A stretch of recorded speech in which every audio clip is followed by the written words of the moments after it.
Good afternoon and welcome to this afternoon's session entitled Call to Action, Working Together to Prevent Foodborne Illness.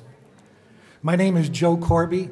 I'm the Executive Director for the Association of Food and Drug Officials, and I'm also a member of the Board of Directors with the Partnership for Food Safety Education.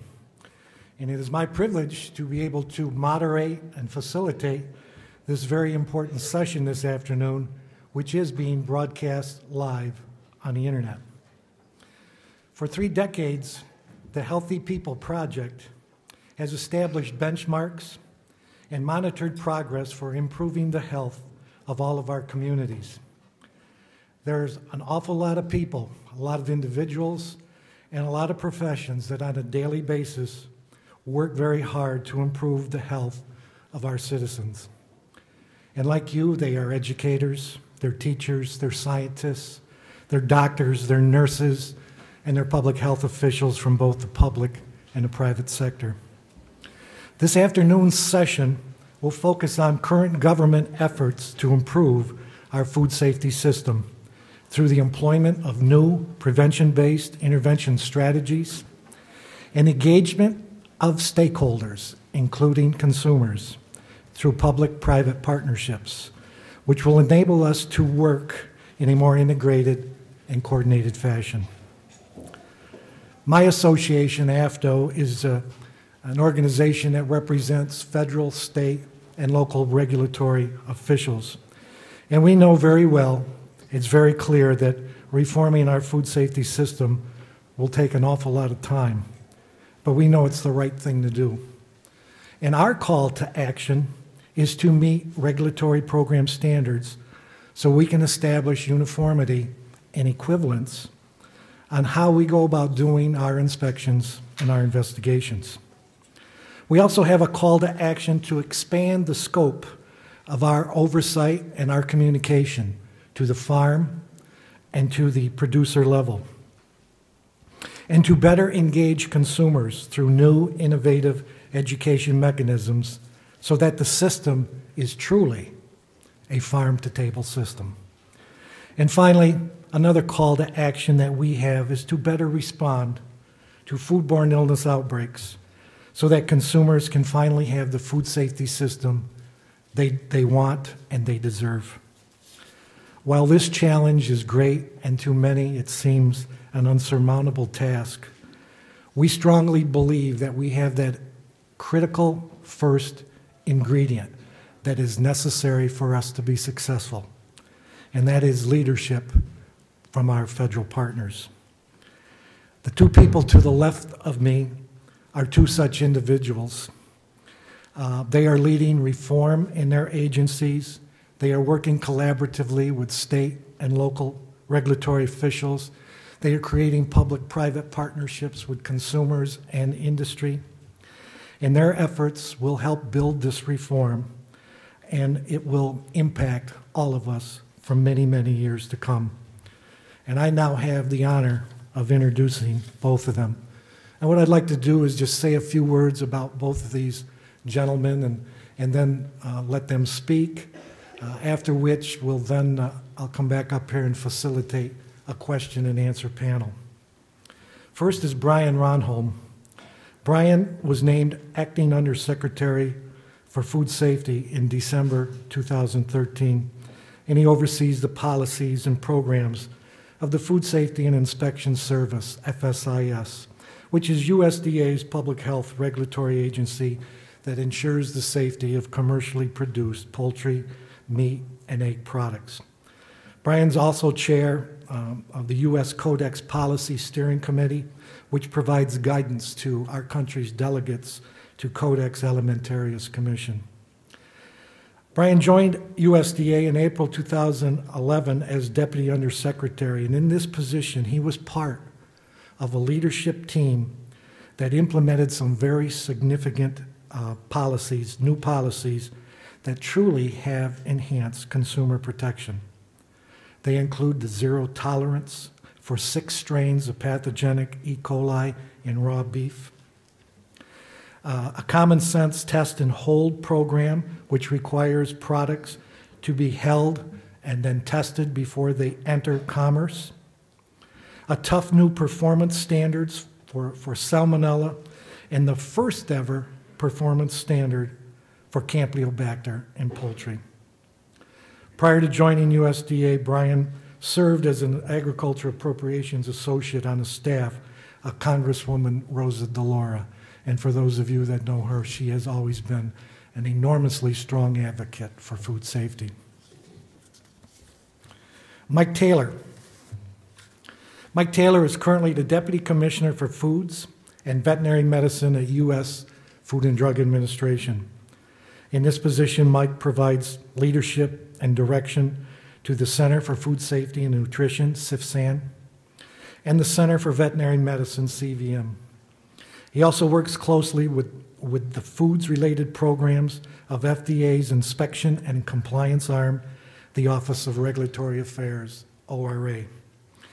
He is responsible for establishing a new, modern, science-based, and prevention-oriented food safety program for both domestic and imported foods. He leads critical areas such as food labeling, nutrition, animal drug safety, and effectiveness and scientific capacity. And I can tell you he works very, very closely with state and local regulatory officials as we go about the business of building an integrated food safety system. Brian?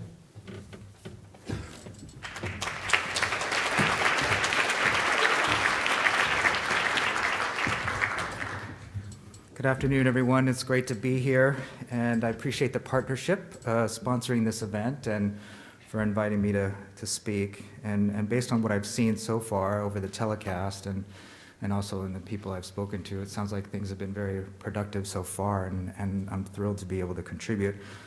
Thank you, Joe, for that introduction, and good to see you again, Mike. The last time the three of us were on the same stage together, unfortunately, it was at an event earlier this year that resulted in some illnesses among the attendees to the conference. So when I first heard about that, I thought, I hope that wasn't an indictment on our looks, you know? I mean, although we do all have faces for radio, so it's perfectly appropriate. So, but I can joke about it now because no one really got seriously ill, so be careful what you're eating, though, today. But I've seen a lot of familiar faces as I come in today, and I know most of you. I see Howard, Dr. Brackett, Chris Waldrop, Pat Buck, Barb, it's great to see you. I know there's a lot of you know what we do at FSIS, but just as a way of introduction in case you don't, as Joe indicated, FSIS is responsible for the safety of meat, poultry, and processed egg products. And we have just under 10,000 employees across the country, including veterinarians, scientists, and educators. But most of our employees throughout the country are the inspectors who are in the field working in establishments every day. Now, there are more than 6,200 establishments that are under our jurisdiction, and we inspect approximately 150 million head of livestock and over 9 billion birds per year. And in addition to our inspection responsibilities, we also collect samples and send them to our labs for analysis by our scientists. Now, I've always viewed the battle against foodborne illness as one that requires an iron triangle type approach. There are the regulators, such as FSIS and FDA, and the state public health officials, Joe represents, whose job is to ensure that the industry is producing safe products. The industry's job is to produce a safe product in order to protect their brand. After all, if they don't produce a safe product, their businesses are harmed, and they even go out of business. And certainly we've seen those cases happen. And another vital part of that triangle is ensuring consumers have the necessary information to combat foodborne illness at home so they can protect their families. Consumer education on food safety is a vital part of our mission at FSIS. We have an entire office dedicated to this very task, but we also realize that this is something that cannot be done in isolation. So what we do is we partner with other government agencies like FDA and CDC, as well as the Ad Council. Now, the Ad Council and FSIS, in partnership with FDA and the CDC, joined together in June 2011 to launch Food Safe Families, the first joint multimedia effort created to raise awareness about the risk of food poisoning and to motivate consumers, especially parents, to take the necessary steps to prevent foodborne illness at home. Now, the campaign focuses on the 4 key food safe handling steps that we're all familiar with, at least most of us in this room. And that's, of course, clean, separate, cook, and chill. Now, since the launch, the campaign has received nearly $100 million in donated media, and the foodsafety.gov website has reached more than 25 million people. Now, within the last week, the Ad Council launched a new series of PSAs to raise awareness about the risks of foodborne illness and to educate consumers on the steps they can take to reduce that risk. And I'm told that I think you all had an opportunity to view a couple of those ads today. So the ads also direct audiences to visit foodsafety.gov, where they can find more food safety resources and also to view the ads. So I hope everyone enjoyed those ads, and as you saw, it focused on 2 of those steps, which is separate and cook. Now, the goal for these ads is to take an alternative, thought-provoking, and hopefully entertaining approach to remind consumers that foodborne pathogens that they can't see can be harmful. So in addition to the Ad Council efforts, FSIS has a meat and poultry hotline that we man on a daily basis, and actually on Thanksgiving Day, I believe we received over 300 calls when we were open. And we were open for a short window from 8 a.m. to 2 p.m., and we still received over 300 calls on Thanksgiving Day alone. And in addition to that hotline, we also have the Ask Karen food safety app that folks can download as a question and answer database. So as we all know, foodborne illness is preventable, and education is a key component to prevention. So as we move into the holiday season and into 2015, there are some opportunities for partnerships with organizations like Walmart and the National Restaurant Association that will further enhance food safety education efforts. We are currently working with Walmart to have the new Ad Council pieces played on the checkout screens during the holiday season. As we all know, in addition to being a major retailer, Walmart is the nation's largest seller of groceries. So this provides a key outlet for reaching millions of consumers. And I think Mr. Yanis brought up a good point yesterday about the psychology of framing messages so that consumers are more willing to absorb them as opposed to using a didactic approach that might be off-putting to consumers. We're certainly trying to use the Ad Council effort to frame the message in a way where consumers enjoy it, they embrace it, and then apply it at home. We've also recently begun working on establishing a partnership with the National Restaurant Association to explore creative concepts on how to best leverage that collaboration and get our messages out to chefs and consumers.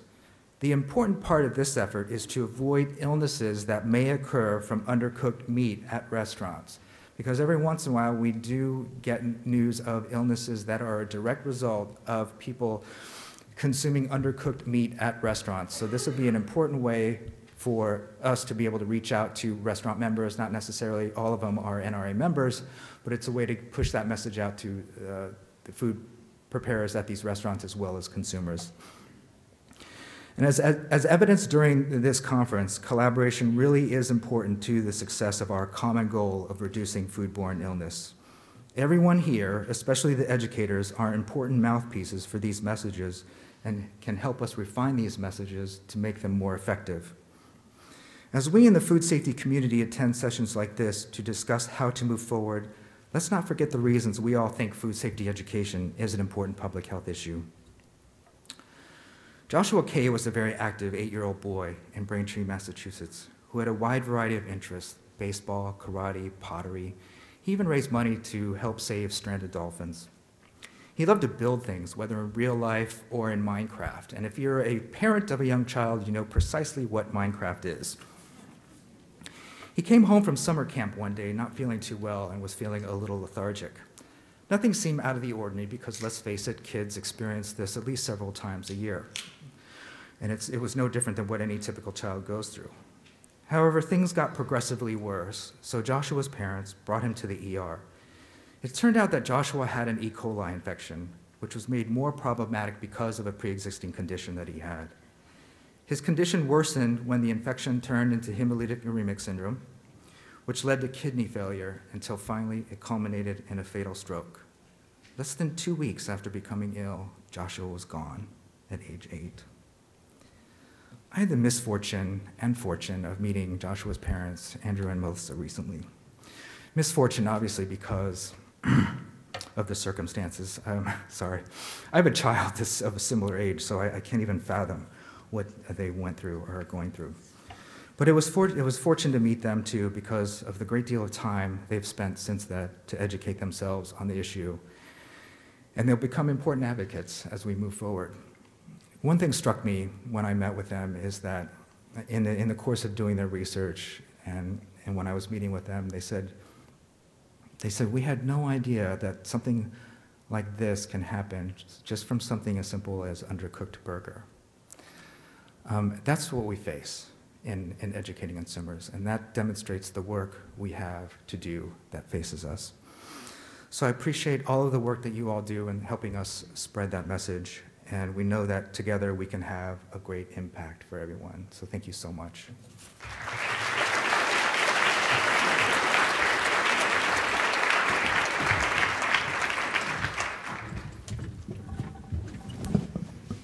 Well, thank you, Brian, and thank you, Joe, and thank all of you for the chance to be here today. I just first want to say I appreciate Brian bringing Joshua's story into this conversation. That's why we do this work. I know that's why all of you are here and doing this work. It's what motivates us in the government, and it's why this is so crucially important. So again, thank you for that.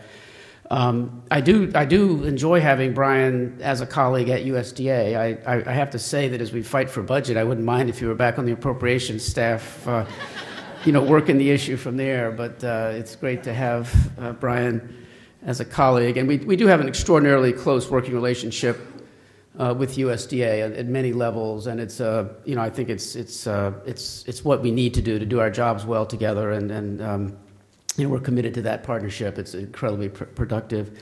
And again, Joe, just a paragon of leadership in the integrated food safety system that we're building, and is continuing to play just a huge role in partnering with us. And I'll say a little bit more about that in a moment.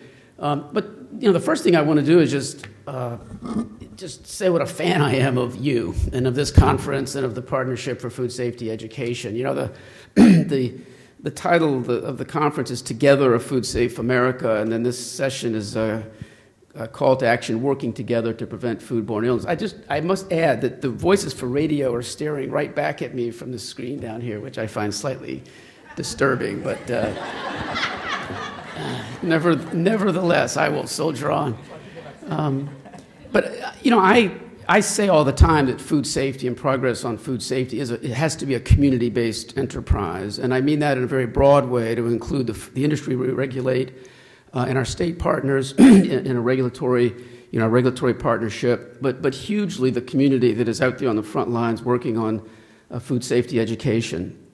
Which, as I'll say in a moment and just really underscore, is a central part of the whole public health prevention paradigm that is driving all of our efforts to reduce the risk of foodborne illness in this country. So again, I just applaud enormously the work that you do, and I think this conference is fabulous because it brings that community together. It underscores the importance of consumer education, but it brings the community together to share best practices, to share what works, to build and strengthen that network of community that is so crucial to success on this topic. So again, I'm thrilled to be here and delighted that FDA, along with others, have been able to support this conference and look forward to the next opportunity to do so whenever and wherever it's held. I was at the Atlanta meeting. I intend to be at wherever the next meeting is, subject to invitation from Shelley. So try to stay on Shelley's good side for that. So, it is the case, of course, that if you look at what Brian's organization and FDA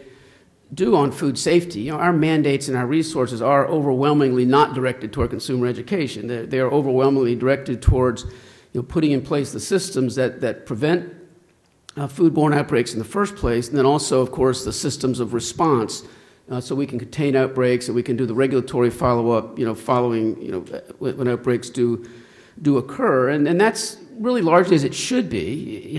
We need those fundamental standards, and that effort to ensure those standards are met and to do that in a modern, effective way in order to have a food safety system that consumers can rely on. And we want consumers to be able to rely fundamentally on the safety of the food that's coming through commercial channels. And so we're very committed to the reform efforts to do that. And as Joe indicated and Brian outlined some of the things going on at FSIS, a lot is going on.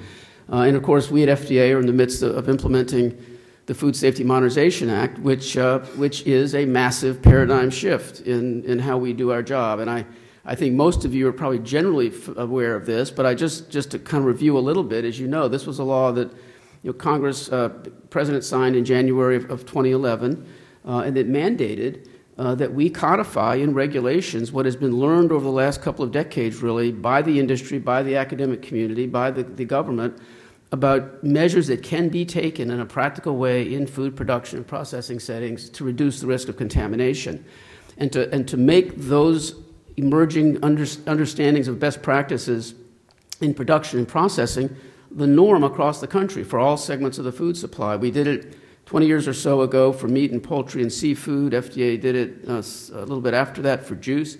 FSMA says that everything, all commodities, need to come under this understanding of modern preventive controls for food safety, and not only in food facilities, where we have a long history of regulating, but on farms where produce is grown, where fresh produce is produced, and where there is clearly potential for hazards coming in that need to be prevented at the point of production. And so we've got this comprehensive mandate to put in place preventive controls.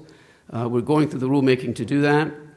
If you've been following this, you may know that we put proposals out originally on 7 major rules back in January of 2013. We've had extensive comment and feedback and interaction with the community, and endless seemingly, but all enjoyable series of meetings and listening sessions and engagements with the community. This resulted in some revised proposals that we put out in September, and come end of next year, starting in late August, and then another set in late October of 2013, and then a couple more, or 2015, excuse me, and then a couple more in early 2016, we will have the final rules in place to implement the Food Safety Modernization Act, and that's going to be a big deal. It's going to be a big achievement, but it is also just a step, because the other element of what's going on here is the planning for how we are going to actually implement these rules once adopted.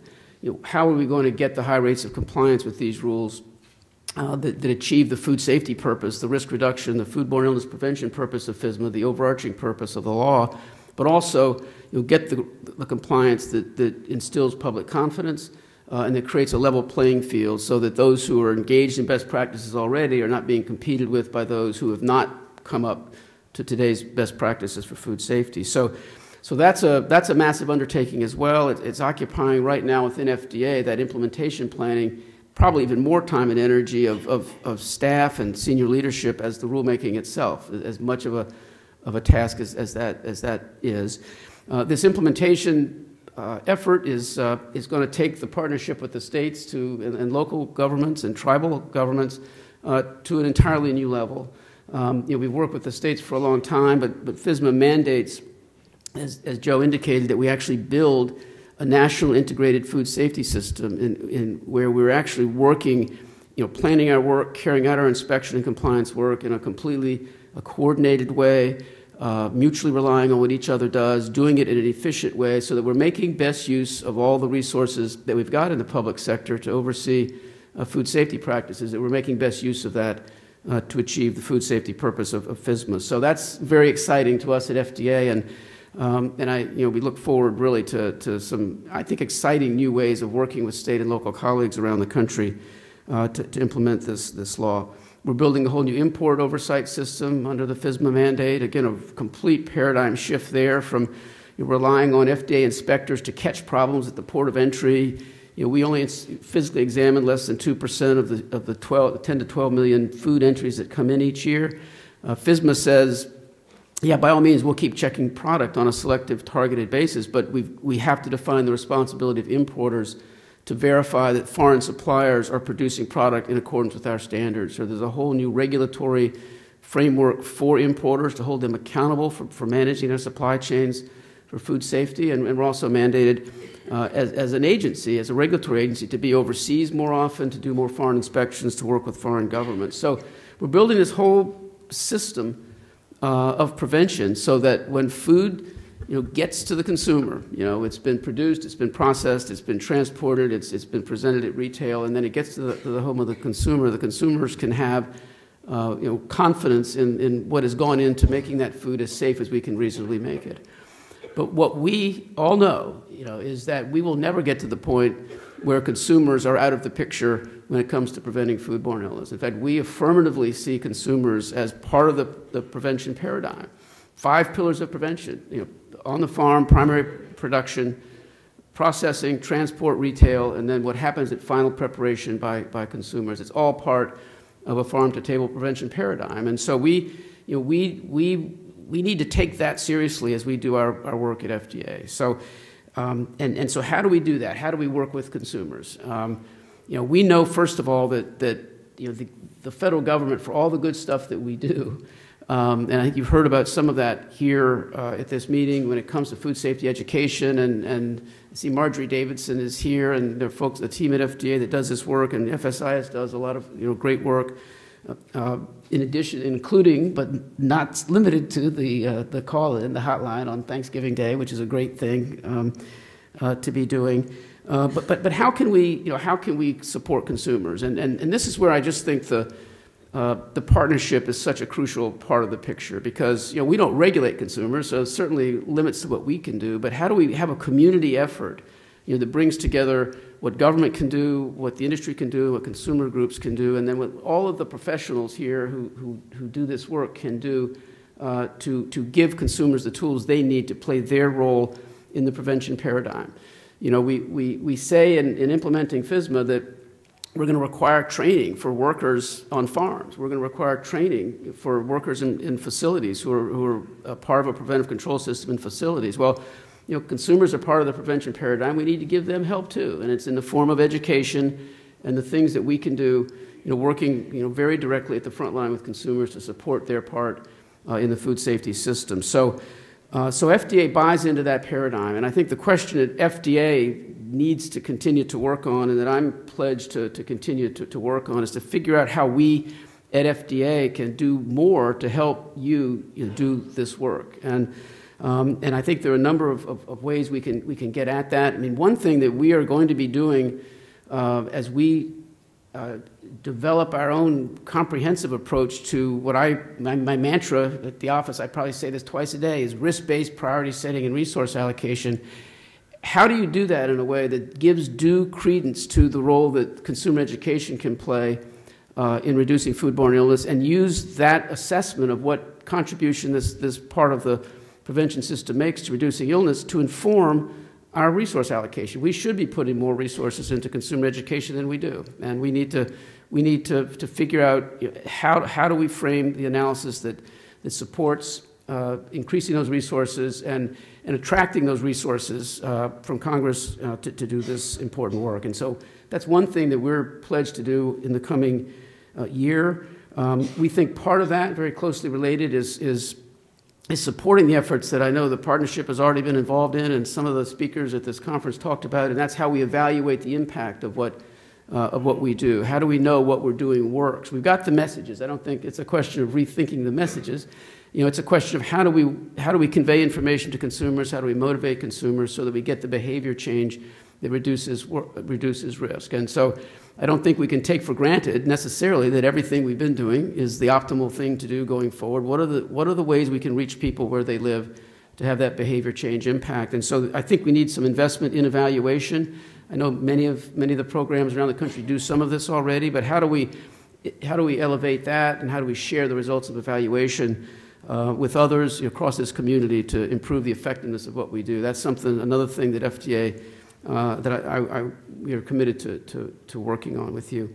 And I guess finally, I would just say the main thing that I want to sustain and strengthen is our partnership with this community. And I do see the Partnership for Food Safety Education and the role that Shelley and her team play as just central to this ability of FDA to leverage its efforts, working with this community in a way that gets the maximum public health benefit out of the work that all of you do and that we can contribute to food safety education. So that's the third thing that I'm really committed to, and that's why I do say, have another one of these, I'll be there, and FDA will be there, and we really just are committed to working with the partnership to further the work of this community. So I'm delighted to be here. I welcome questions on any topic, even ones that are far afield. It keeps things entertaining, so look forward to the Q&A. Thank you.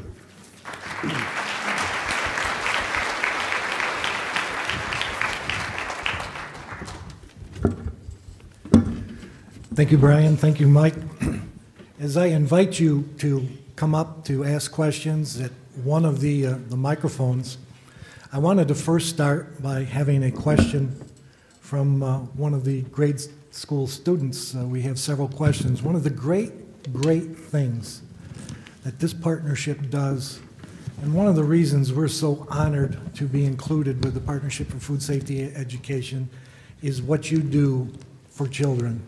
The education that you put out in grade schools, the messages that you give to young people.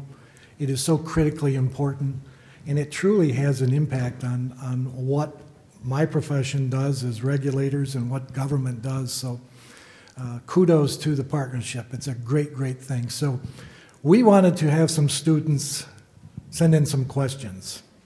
And we'd like to start with William. William is a student at Apple Valley High School in Apple Valley, Minnesota. Well, William's sister lives in the Netherlands, and she has sent them a Christmas package with sausage and cheese. And apparently, they came unrefrigerated. Is it okay to eat them? Now, we have the experts here from both USDA and FDA. We have a cheese that's regulated by FDA and a sausage that's regulated by USDA. So I thought it was a great question. Can we help William at all? So this is a good lesson in jurisdictional lines. I'll take the cheese part, you take the sausage part. Although I must say, when you said it was a question from a kid, I mean, I would much rather be on the Hill getting questions from members. And the kids' questions are always scarier. So. But no, I think if it's a hard cheese, in all likelihood, you're okay. I mean, soft cheeses really do need refrigeration. And then, of course, I think you might want to go check the tracking and see if this thing got delayed, because even, eventually you might be concerned about the hard cheese. But I think that's you're probably okay if it's one of the hard cheeses. I think I almost rather answer the boxers or brief question than some of these questions that we...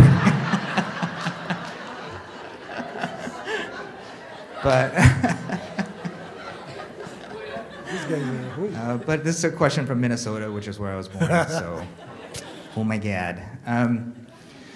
So as some of you may know, in terms of imports of meat products, that in order for a country to be eligible to import meat products into the U.S., their food safety system has to be determined to be equivalent to ours in order for them to be able to ship their products. So one of my many faults is I have a bad memory. So there is a list of about approximately 30 countries that have been deemed equivalent to be able to ship products into the U.S., meat products, and I believe the Netherlands is one of them. So let's hope so, right? Now this was shipped personally, so it wasn't subject to a reinspection from that standpoint. So we can't really put our mark of inspection that way, but I believe Netherlands is on the list of eligible countries. Very good. Please, I invite you to come to the microphones for questions. Come on. I'll start off with one, but then I hope somebody comes up here. They talked about some jurisdictional differences. I thought maybe they could take a moment, if each of them could talk about how they interact perhaps a bit differently with state and local agencies, many of whom are really, like a local health department is the first responder in most cases when there's an illness or a food emergency. So maybe they could talk a little bit about how they interact with the state and locals on many of those issues. Yeah, so this could take a while. I don't know how much time you have. So. The reason I say that is because our engagement with state and local officials is really broad and happens on a number of different fronts. I mean, certainly the outbreak area is one where both we and CDC can't do the work that we do in investigating and responding to outbreaks without the frontline folks in state and local health departments who actually predominantly do the investigations. And when it's multi-state, obviously, that's when CDC and we get involved. But and that's crucial public health work, and that's one area in which the FSMA framework is actually changing how we do work, because in addition to improving the way in which we detect and respond to outbreaks, we're working to much more systematically harvest what we learn from outbreaks to inform the prevention standard setting and targeting of our inspection and enforcement, our compliance activities. So that's one crucial area. There's, of course, one major area where the states and localities are the food safety programs. It's the retail level where, as again, most people in this room surely know extremely well, we put out the food code through the Conference for Food Protection, recommended standards for food safety at retail, but it's really the state and local governments that adopt that and implement that and do the work. And we have a team that works with that community of regulators around the country, but that's just reflecting the practical advantage that states and localities have to deal with the grassroots, the foundation of the food safety system. And so that's, again, we couldn't possibly do that without the states. But I think, the area where I think, the effort, as I mentioned in my remarks, I mean, really is going to be taken to a whole new level, is the inspection activity to implement the new prevention standards of FSMA. And it's really beyond inspection, because as I indicated, we believe that we've got to use a diverse set of approaches to getting high rates of compliance with the standards. And we have stronger inspection and enforcement tools, but we also have a strategy that says that most of the people we're regulating, whether they're growers or processors, want to produce safe food. They have a business interest and motivation to do it. They need to know what's expected. They need to be supported in some cases, particularly the small local growers and small processors, some of the local food system work that's so important in so many parts of the country. I mean, we need to work with this community to get high rates of compliance with these standards. That has to be done at a local level. We have to work with state ag departments, state health departments, local health departments to do that work. And so this really is going to create a whole new set of relationships and ways in which we get resources to the states, ways in which we rely on state efforts to carry out the federal program. And so it's really an exciting time, transformational time, and how our governments, plural, are going to organize themselves to do food safety work. And so, again, it's an enormous amount of opportunity ahead. Yeah, I don't know how much more I can add to that. I think Mike outlined a perfectly good response as to the collaboration that goes on.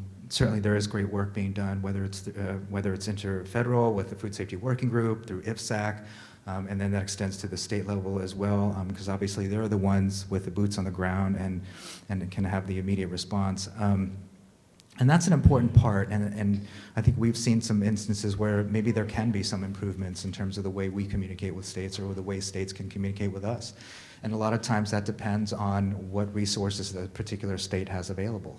Just like anything else, certain states are going to have more resources devoted to this just because they can, and other states won't, and so that impacts the way we're able to collaborate. Is there anything that we can do on that level to help expedite and facilitate that communication? Because let's face it, when we're investigating an outbreak, time is of the essence. What can we do to stop additional product from making it into consumers' home? What can we do to stop additional product from being shipped out?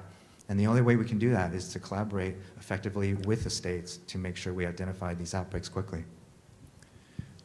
We have some questions. I would ask that individuals asking questions just give us their name and their affiliation. Good afternoon, Michelle Samara-Tim. I'm with Somerset County Department of Health. That's in New Jersey. I want to thank you gentlemen for being here and always being willing to take our questions. You're talking about federal, state, and local and how we get to know each other. And it's through wonderful venues such as this that we get to know you, and that sometimes you think, oh, gee, no, we get to know you as well. But when it comes to our consumers, We know who each other are because we're all in this room together, and we're used to working with you. The problem with consumers is that there is no face of public health. If I went to my dinner table and I said to them, Mike Taylor, my Aunt Kay wouldn't have a clue. Unfortunately, consumers don't know that. They don't know who our Surgeon General is. There's no face. So when we're looking at faith and trust and getting them to embrace our message, there's nothing there. And that's the one thing that I would encourage the CDC, the FDA, the USDA to look at doing, is having a person, not a politically appointed person, but somebody who is there longitudinally to be able to give credible information, and that will help us be able to counteract the whole Twitterverse of misinformation. So there is a Walter Cronkite, so to speak, of public health, so that when we have food safety messages to put out, they know this is good, this is credible, this person's here, I'm going to come up and listen. How about a Michelle of public health? How would that? That might be awfully scary to some folks. I hear you, and I think the whole idea of trust and being able to personalize this subject is very important. It is a real challenge the way our governance system works to figure out how you do that, and it's both because there are multiple agencies involved, but also there is a certain built-in transitory nature to the people in leadership positions, and so how do you find that, where's that sweet spot of, who's got senior enough in the organizations of the federal government and can play that role, and it's a thought-provoking question. Thank you. And one fluff question. Oh, good. I'm about hand washing. Gentlemen, what color was the soap? I think it's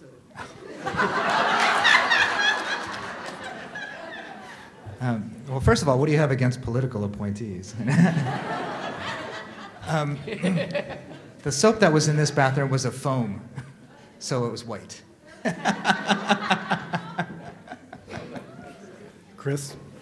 Hi, Chris Waldrop, Consumer Federation of America. And Brian, I checked. The Netherlands is on the list, so there you go. Thank you. I first wanted to thank both FDA and USDA for your longtime support of the partnership and engagement with the partnership and your willingness to help support and foster this big, huge community you see here, which is really just a fraction of the folks that actually are doing all this work. So the fact that both of your agencies have been, and CDC have been so engaged in this from the outset and so willing to kind of continue that engagement and provide that leadership is really crucial. So thank you for that. Second question, my question was, for both of you, what is one of the biggest food safety challenges that each of you see, and how can this group and all the folks that work on these type of issues that we work on be helpful to solving some of those challenges?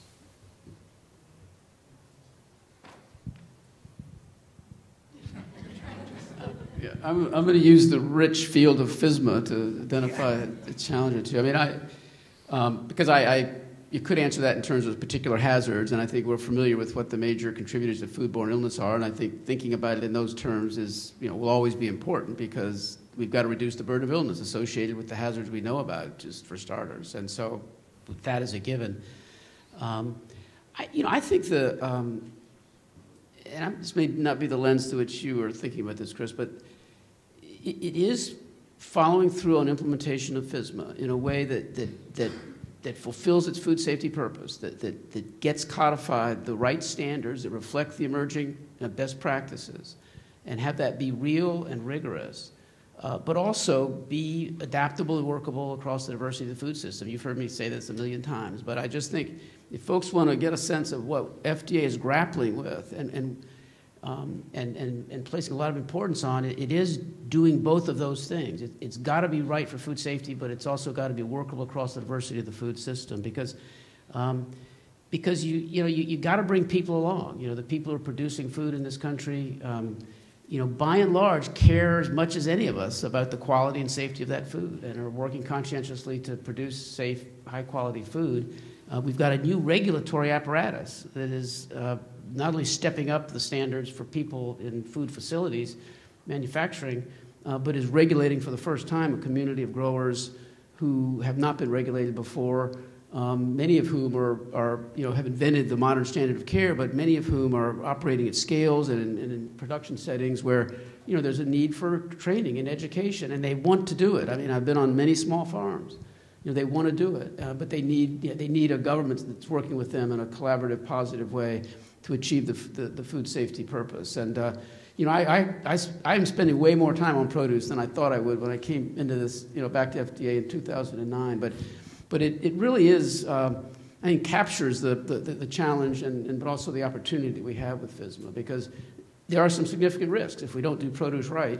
We also want people to be consuming more fresh fruits and vegetables, and we all kind of benefit from the vibrancy of this sort of growing focus on local food production and farmers markets and all of that. That's all great stuff. So, how do we do food safety right, do public health right, but sustain and support that agricultural system? So, and the reason this is important for public health is not just because we're sympathetic to the economic activity of all the people engaged in the economic system that is the food supply, but again, nor do we want to we have no desire to disrupt that. But if we don't bring the community along, we can't do our public health job. I mean, the public health job requires proceeding in ways that engage and bring the community along. And food safety just happens to be an arena where there's true alignment between the public health interests and the central business interests and motivations of people producing food in this country. And so we're just really focused on keeping that understanding of common purpose together and implementing FSMA in a way that takes advantage of that to get the public health gain. Yeah, and I think in that vein of modernization, I think one of the challenges that we face is sort of getting people to understand our approach to modernization and the focus on pathogens that we can't see, and our move toward an inspection system that focuses on testing and looking for these pathogens that are a bigger threat. And it's not about trying to reduce our responsibility or anything like that. It's more about focusing on the real threats that we face on a daily basis when it comes to E. coli, when it comes to salmonella. I think another issue that, in addition to the inspection one, I'm sorry, I just kind of lost my train of thought, but it's part of our problem too, I think, is also in dealing with the regulatory structure that we do have is, I don't want to say disabusing the notion, but I know that there are some folks that feel that we need additional authorities like mandatory recall and things like that, and kind of the implication that we are ineffective because we do not have these tools. And what we want to emphasize to folks is that, okay, technically we do not have these certain tools like mandatory authority, recall authority, but that does not mean that we just kind of sit back handcuffed and not react or not act and try and make a difference. We are all about public health and protecting consumers. If there is not an avenue that is available to us, we will pursue other avenues to get the changes that we want, to get the results that we want, to prevent additional illnesses from occurring. We will use every tool in our regulatory toolbox to pursue those measures. We are not about throwing up our hands and saying, listen, we don't have that authority, we're not going to do it. That's not what we're about. We're a public health agency. The FDA is a public health agency. Our first focus is preventing illness.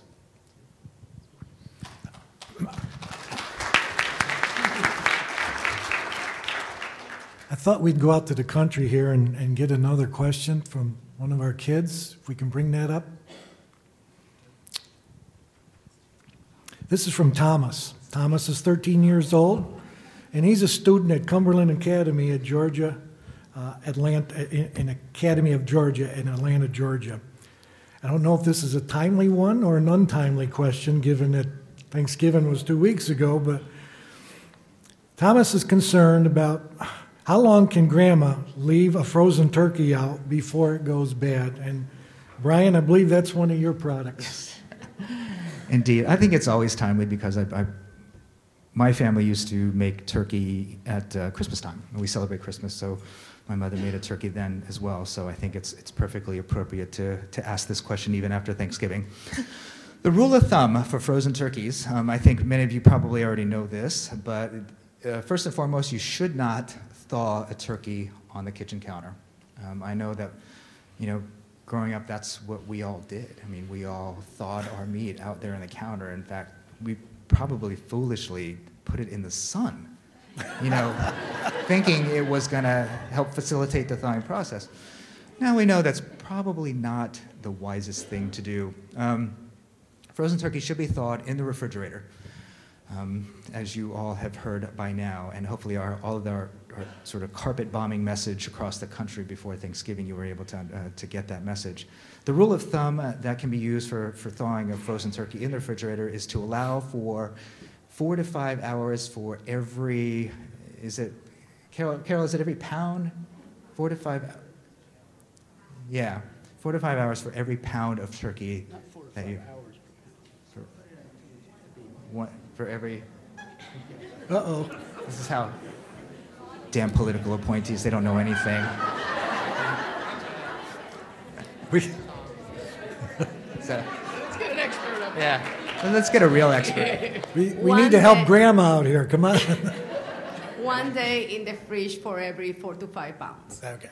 There you go. That's what he meant. See, that's why they shouldn't let. Also, the microwave or water for 1 day, switching water every 30 minutes. Thank you. Thank you very much. That's it. Okay. We have a question here, sir. Oh, I think. Oh, I'm sorry. I'll get you. Pat, you want to go first? Okay. So, Mike, I'm thrilled to hear this risk-based priority setting resource allocation. I hope you keep saying that. I'm thrilled. So help me out here with, as a risk communicator, one of the challenges is the mixed message, or perhaps erroneous message, or erroneous perception that we create with terms and policies like zero tolerance. Now, zero tolerance creates in the mind of the consumers with whom I work the belief that, in fact, there is zero risk. And, in fact, this whole idea of chasing zero, so more testing, are we going to test to chase zero? In my study of public health, that doesn't necessarily fit with this whole idea of a risk-based priority setting resource allocation to chase zero and adopt zero tolerance strategies. Is there a particular example you'd like to use just to make this discussion real?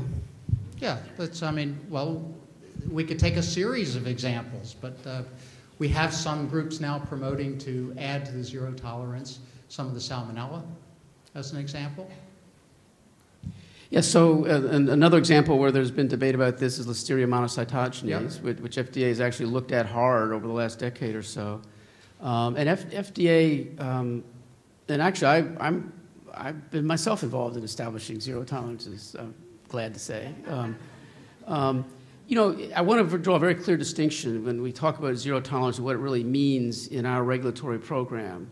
And I'm going to operate on the basis, I'm talking about the public policy aspects of this as opposed to the consumer risk communication side of it, which I get legitimate room for discussion there. But we don't regulate to zero risk. When you talk about Listeria monocytogenes, if you were going to regulate to zero risk, the amount of change that would have to happen in a whole array of food production processes and practices, you couldn't produce food. We couldn't achieve it. You couldn't produce food. So that's one thing we totally get. Everybody gets that. The question is, what are the measures you should put in place to reduce that risk as much as you reasonably can? And that's what preventive controls is about. It's what we're focused on in the follow-up to the Listeria, the LM outbreak associated with cantaloupes that killed 33 people a couple of years ago. What are the practices that need to be put in place to reduce that risk? And that's our regulatory focus. The question then comes up if you have a product that is in commerce and that is found to be contaminated with a pathogen that is as deadly for those it infects as LM is, what's the proper response? USDA decided a long time ago that with respect to 015787 in ground beef, the right response was to deem that adulterated and not allow it into the market. We've looked hard at LM, and I'm very familiar with the debate about the circumstances that would influence a risk-based approach here. We're having a very hard time, based on what we know now, of getting off of a standard that says if we find LM contaminated product in commerce, we take it out of commerce. So the door is open to this on a topic like this, but we're going to take a public health prevention approach to this sort of standard setting. But again, just you need to draw a clear distinction between how we respond to contaminated product in the market versus how we actually regulate. And we know you can't regulate to zero risk on any of these pathogens. But the question is how, what can you do to minimize that risk? So your recommendation on dealing with the risk communication challenge of explaining that zero tolerance doesn't mean that we can achieve zero risk? I would defer to the experts here in the room, but I don't think that that's a big question a lot of consumers are grappling with. They want to know that the people who are providing food to them have done everything they reasonably can to make it safe. And the debate, frankly, others should join in this conversation. I'm kind of skeptical that that's what consumers are worrying about. Oh my gosh, FDA has a zero tolerance. I'm now confused about whether I have to be careful with this food or not. I'm happy to have the conversation, but I just don't see that as our problem here. The problem is how can we make food safe when it comes to LM. I think that's the focus for us. I'd like to get this lady here. We're running out of time here, but please, your question? Hello, my name is Patricia Buck. I'm with the Center for Foodborne Illness Research and Prevention. And I think what the partnership has done here is just, really great. I'm very happy, Shelley, for you that you had such a good turnout. And my question to you is pretty straightforward. You have in this room a huge portion of people who are actually in the fields doing the work on food safety education. I've been to a lot of sessions and they talk about collaboration and all the rest of that, and yet in my past experiences, while I have seen collaboration between USDA and FDA and CDC, not so much from EPA, but how are we going to start collaborating to supply the funding to these people so that they can do a better job? Do you have any suggestions as to how we can start building those types of collaborations? Are there ways to tap into what these people are doing that they can let you know what they need?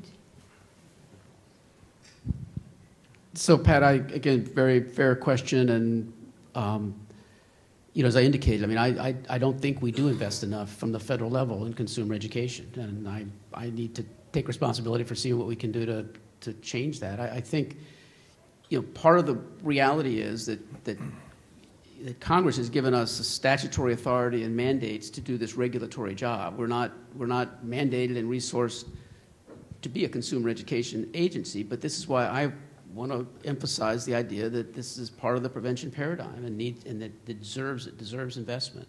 And so I think this is why I'm focusing on trying to improve the sort of the analytical framework for understanding and being able to communicate how consumer education contributes to prevention and how we can be confident that investments that are made are having impact by strengthening evaluation. So I think that's what I'm focused on at the moment. But we look for opportunities like this conference to try to support the community I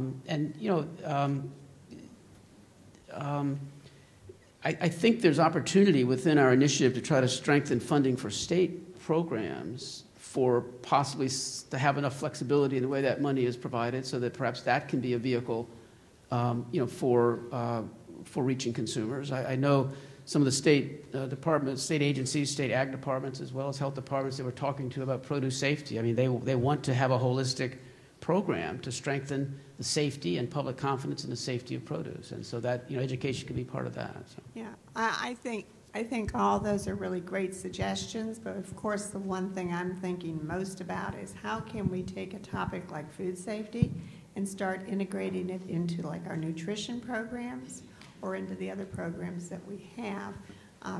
Like we have NIFA supplying grants. How can we expand that and work with these people here to give them the type of resources that they need to do the pilot projects that will have a great deal of benefit? That's all stuff we need to work on.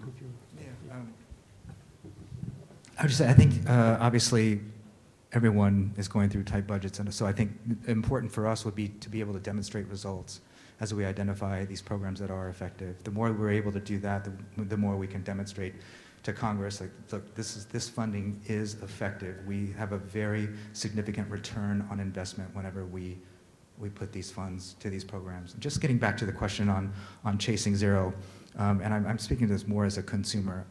I don't mind if our public health agencies say, we will do whatever we can to chase zero. Risk-based formulas be damned.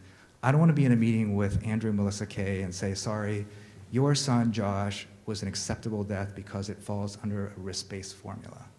I want our public health leaders to say, I don't care if it's statistically possible, we are going to do whatever we can to chase zero.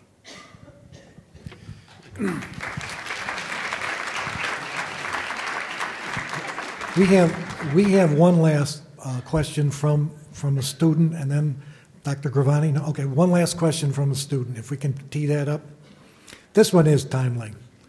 And it's Grandma again. We are making cookies, and my grandma said, by the way, this is Maggie. She's 11 years old, and she's a student at St. Francis Xavier Catholic School in Brunswick, Georgia. We are making cookies, and my grandma said, I can't eat the uncooked cookie dough. I think that's the best part. Why is it not safe? I think that's an FDA product, is it? It's just totally not a fair world. That's all I can say.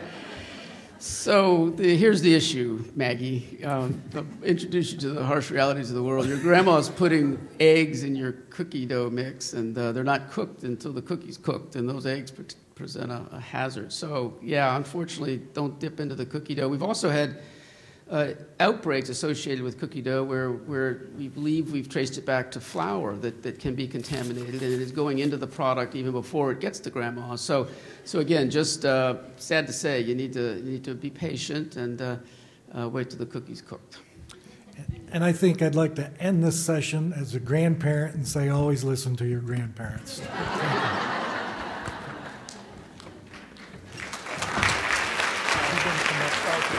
Thank you.